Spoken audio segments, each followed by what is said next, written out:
Chargers are at home for Week 2. Time to play in front of Bolt fans in a regular season game at SoFi Stadium for the first time. And what a way to break in their new digs, welcoming in America's team, whose fan base must be wondering, didn't Dak Prescott suffer a terrible injury last year? Here comes the blitz. Fake throw. Prescott hangs in, throws, caught! The last time we saw Prescott, he was piling up big yards through the air, getting into shootouts with the other offense. Yet there he was in his 2021 debut, doing the exact same thing, like that leg injury was all a bad dream. Low snap. Now Prescott throws, that's going to be caught! Prescott synced up nicely with his top two pass catchers, too. So the Chargers secondary will have to be sharp. Hangs in the pocket.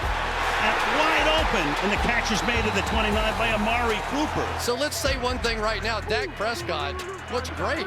For their part, LA is coming off a game where they didn't face many pass attempts, but they held Washington's QBs to under 7 yards per attempt, only allowing one pass to go for more than 20 yards. But this will be an entirely different test for them. And who was in there making that play? Derwin James. He's going to be all over the field. Brandon Staley will use him in multiple different roles. And then you've got Zeke. Not how he wanted to start his 2021. Elliott stuffed again. Elliott didn't see a ton of action and didn't do much with the action he was involved in. Reversing direction and going, well, he's going to push the foul a little bit for a gain of about 3. Sort of hard to imagine him finishing 2 games in a row with a stat line like he had in Week 1, especially being Tampa is almost impossible to run on, while the Chargers are not. They gave up over 4.5 yards a pop last week. On 2nd and 7, they'll keep it on the ground. Look at Gibson breaking free inside the 10, and Gibson finally forced out of bounds. So does this game have shootout written all over it? Because Justin Herbert piled up over 300 passing yards against one of the better secondaries in the league, and he could have had more had his receivers not dropped a bunch of his throws. 3rd and goal. Goes the other direction. End zone. And it is caught. Mike Williams for the touchdown. His top targets, same duo he enjoyed chucking it to last year. You have to have the ability to get the ball out quick. They find Keenan Allen on the quick screen, and then he has the ability to make moves downfield. First down throw from the Herbert. A dart. It's Williams again. And the thing is, the Cowboys are still trying to shed the Alice Cowboys nickname. Think on it.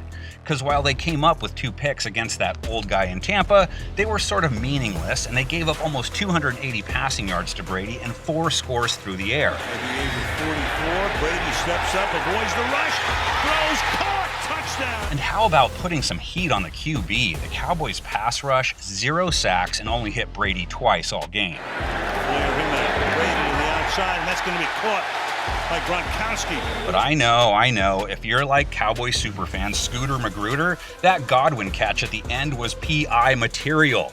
If you weren't, then it was another example of the Cowboys' pass D giving up a big play at the wrong time. Was simply unbelievable.